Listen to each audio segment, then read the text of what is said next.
WTC यानी कि whole time chairman हो सकता है या फिर पार्ट टाइम चेयरमैन हो सकता है। जो होल टाइम चेयरमैन होता है वो कंपनी के पूरे जो मैनेजमेंट अफेयर्स हैं उनको सेटल डाउन करता है, जबकि जो पार्ट टाइम चेयरमैन होता है उनको आरबीआई के अप्रूवल के बाद लगाया जा सकता है। और इन केस अगर चेयरमैन एब्सेंट हैं तो मैनेजिंग डायरेक्टर्स जो होंगे वो उनके कामकाज को संभालेंगे। चेयरमैन को 5 साल की मिनिमम टर्म के लिए लगाया जाता है विद एन ऑप्शन कि इनकी रीअपॉइंटमेंट हो सकती है, रीसिलेक्शन हो सकती है। चेयरमैन जो है वो किसी सब्सिडरी कंपनी के डायरेक्टर हो सकते हैं, यानी कि सब्सिडरी बैंक के डायरेक्टर हो सकते हैं या फिर किसी कंपनी के भी डायरेक्टर हो सकते हैं। आरबीआई जो है वो चेयरमैन को या मैनेजिंग डायरेक्टर को अलाउ कर सकती है कि वो साइड बाय साइड अगर कुछ और ऑनररी वर्क करना चाहते हैं जो कि उनके मेन कामकाज के साथ इंटरफेयर ना करे तो वो आरबीआई के द्वारा अलाउ किया जा सकता है। और जब चेयरमैन की या मैनेजिंग डायरेक्टर की जो टर्म है वो एंड हो जाती है तो जब तक नए चेयरमैन अपने ऑफिस को नहीं संभाल लेते तब तक चेयरमैन वर्किंग स्टेज में रहते हैं। एक पर्सन को chairman on whole time basis से डिस्क्वालीफाई कर दिया जाएगा अगर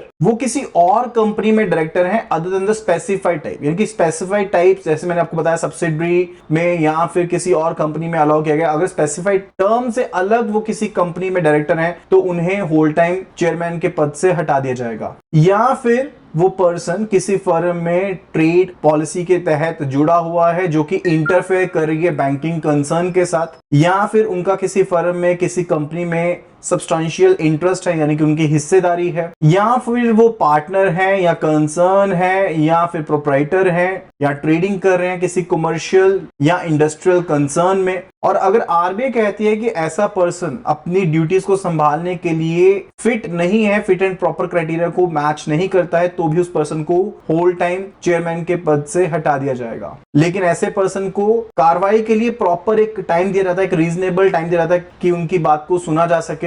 और साथ ही साथ अगर आरबीआई के कहने के बावजूद भी बैंक 2 महीने के अंदर अंदर कार्रवाई नहीं करता है तो रिजर्व बैंक ऑफ इंडिया जो है उस पर्सन को रिमूव कर सकती है और किसी और पर्सन को उनकी जगह पर अपॉइंट कर सकती है। जो भी अफेक्टेड पार्टी होगा यानी कि जो पर्सन होगा अफेक्टेड हुआ है, जो चेयरमैन होगा या फिर जो बैंक है, वो आगे अपील कर सकते हैं सेंट्रल गवर्नमेंट के सामने related to this particular criteria, but 30 दिन के अंदर अंदर अपील करनी मैंडेटरी है। इसी तरह से इन केस अगर होल टाइम चेयरमैन की या मैनेजिंग डायरेक्टर की डेथ हो जाती है या फिर उनको रिजाइन करना पड़ता है या फिर बीमारी की वजह से वो कंटिन्यू नहीं कर पाते हैं तो 4 महीने के समय के लिए टेम्परेरी अरेंजमेंट को लगाया जा सकता है, इस वैकेंसी को फिलअप किया जा सकता है, लेकिन इसके लिए रिजर्व बैंक ऑफ इंडिया का अप्रूवल मैंडेटरी रहेगा। और अगर होल टाइम चेयरमैन की या फिर मैनेजिंग डायरेक्टर की जो पोजीशन है वो वेकेंट है एंड बैंक प्रॉम्प्टली उसको फिल नहीं करता है, रिजर्व बैंक ऑफ इंडिया ऐसी जगह पर जो एलिजिबल पर्सन होंगे उनको अपॉइंट कर सकती है। एंड ऐसा जो पर्सन अपॉइंट किया गया है अगर वो ऑलरेडी डायरेक्टर नहीं है उस बैंकिंग कंपनी का तो उसे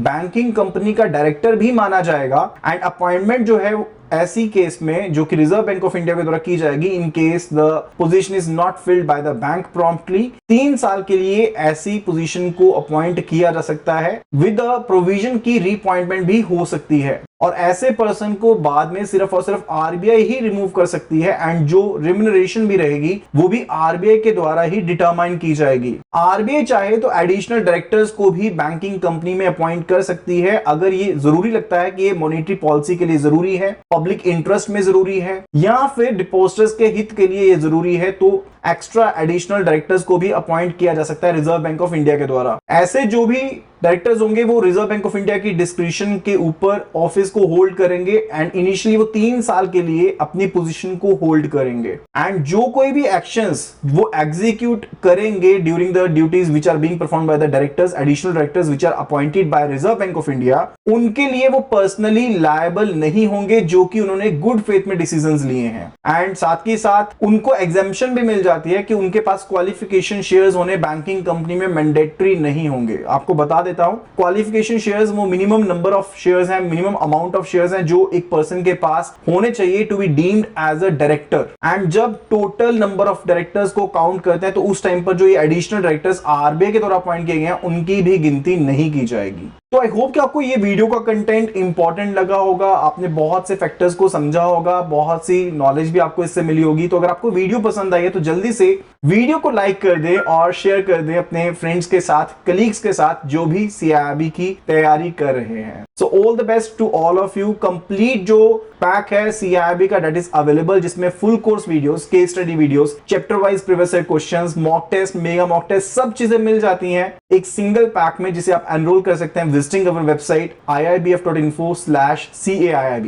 और CAIIB के 9 पेपर्स की कंप्लीट PDF हम फ्री ऑफ कॉस्ट प्रोवाइड कर रहे हैं simply on sign up on the same website. Links website के डिस्क्रिप्शन में भी अवेलेबल हैं। Kindly please check out those also. So thank you so much and see you again in the next video.